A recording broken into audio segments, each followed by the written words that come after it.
ನಮಸ್ಕಾರ ರೀ ಎಲ್ಲರಿಗೂ. ಇವತ್ತೊಂದು ಉತ್ತರ ಕರ್ನಾಟಕದ ಸ್ಪೆಷಲ್ ಮತ್ತು ಎಲ್ಲ ಬಸವೇಶ್ವರ ಖಾನಾವಳಿನಾಗ ಸಿಗುವಂಥ ಕೆಂಪು ಖಾರ ಅಥವಾ ರಂಜಕ ಹೆಂಗೆ ಮಾಡೋದು ಅಂತನ ತೋರಿಸ್ತೀನಿ. ಮಾಡ್ಕೊಳ್ಳೋಕೆ ತುಂಬ ಈಸಿ ಮತ್ತು ಒಂದ್ಸರಿ ಮಾಡ್ಕೊಂಡ್ರೆ ಅಂದ್ರೆ ಆರಾಮಾಗಿ ತಿಂಗಳ ಇಟ್ಕೊಂಡು ತಿನ್ಬೋದು.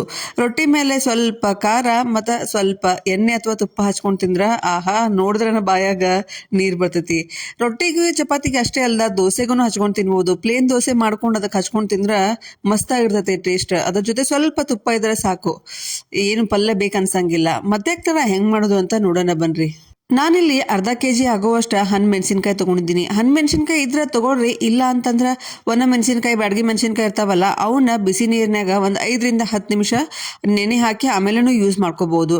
ಇವಾಗ ಅದರದ್ದು ತುಂಬ ಎಲ್ಲ ತೆಗೆದ್ಬಿಟ್ಟು ಸಪ್ರೇಟ್ ಮಾಡ್ಕೊತೇನೆ. ಆಮೇಲೆ ಒಂದು ಬೌಲ್ಗೆ ನೀರು ಹಾಕ್ಕೊಂಡು ಅವು ಮೆಣಸಿನ್ಕಾಯಿನ ಅದಕ್ಕೆ ಹಾಕಿ ತೊಳೆದು ಇಟ್ಕೊಳಕತ್ತೀನಿ. ನೀವು ಬೇಕು ಅಂತಂದ್ರೆ ನೀರಿನಾಗ ತೊಳೆದು ಹಾಕಿ ಇಟ್ಕೋಬೋದು, ಬೇಡ ಅಂತಂದ್ರೆ ಬಟ್ಟೆಯಿಂದ ಒರೆಸ್ಬೋದು. ಯಾಕಂದ್ರೆ ಧೂಳಾಗಿರ್ತಾವ ಅಂತ ಹೇಳಿ ನಾನು ಹಂಗೆ ಯೂಸ್ ಮಾಡ್ಕೊಳಕತ್ತೇನೆ. ಈಗ ಗ್ಯಾಸ್ ಆನ್ ಮಾಡ್ಕೊಂಡು ನಾನು ಐರನ್ ತವ ಯೂಸ್ ಮಾಡ್ಕೊಳಕತ್ತೇನೆ. ಅದನ್ನು ನೀವು ಬೇಕಾದ್ರೆ ತವನಾದ್ರೂ ಯೂಸ್ ಮಾಡ್ಕೊಳ್ಳಿ, ಇಲ್ಲ ಅಂತಂದ್ರೆ ನಿಮ್ಮದು ಕಡಾಯಿನಾದ್ರೂ ಯೂಸ್ ಮಾಡ್ಕೋಬೋದು. ನಮ್ದಿದು ಆಲ್ಮೋಸ್ಟ್ 10 ವರ್ಷ ಹಳೇದು ಐರನ್ ತವ. ಈ ನಾನ್ ಸ್ಟಿಕ್ ಪ್ಯಾನ್ಗಿಂತ ಈ ಥರ ತವ ತುಂಬ ಒಳ್ಳೆಯದು, ಆರೋಗ್ಯ ದೃಷ್ಟಿಯಿಂದನೂ ತುಂಬ ಒಳ್ಳೆಯದು. ಈಗ ಸಪ್ರೇಟ್ ಮಾಡ್ಕೊಂಡಿರುವಂಥ ಮೆಣಸಿನ್ಕಾಯಿನ ಅದಕ್ಕೆ ಹಾಕಿ 1-2 ಟೇಬಲ್ ಸ್ಪೂನ್ ಎಣ್ಣೆ ಹಾಕ್ಕೊಂಡು ಲೋ ಫ್ಲೇಮಲ್ಲಿ ಅಥವಾ ಮೀಡಿಯಂ ಫ್ಲೇಮಲ್ಲಿ ಇಟ್ಕೊಂಡು ಹುರಿಬೇಕು. ಒಂದು 5 ರಿಂದ 6 ನಿಮಿಷ ಹುರ್ಕೊಂಡ್ರೆ ಸಾಕು. ಅದು ಬಾಡಿದಂಗೆ ಆಗುತ್ತೆ ಮತ್ತು ಸ್ವಲ್ಪ ಕಲರು ಚೇಂಜ್ ಆಗುತ್ತೆ. ನೋಡಿರಿ, ಇವಾಗ ಇದನ್ನು ಹುರ್ಕೊಂಡಿದ್ದೀನಿ. ಆಮೇಲೆ ಒಂದು 5-6 ನಿಮಿಷ ಅದನ್ನು ತಣ್ಣಗೆ ಹಾಕ್ಬಿಡ್ತೀನಿ. ಆಮೇಲೆ ತಣ್ಣಗಾದ್ಮೇಲೆ ಒಂದು ಮಿಕ್ಸಿ ಜಾರ್ ತೊಗೊಂಡು ಅದಕ್ಕೆ ಸಪ್ರೇಟ್ ಮಾಡ್ಕೊಂಡಿರುವಂಥ ಮೆಣಸಿನ್ಕಾಯಿನ ಅದಕ್ಕೆ ಹಾಕೊತೀನಿ. ಮತ್ತು 1-2 ಬೆಳ್ಳುಳ್ಳಿ ಗಡ್ಡೆನ ಸಿಪ್ಪೆ ಸುಲ್ಕೊಂಡು ಅದನ್ನ ಯೂಸ್ ಮಾಡ್ಕೊತೀನಿ.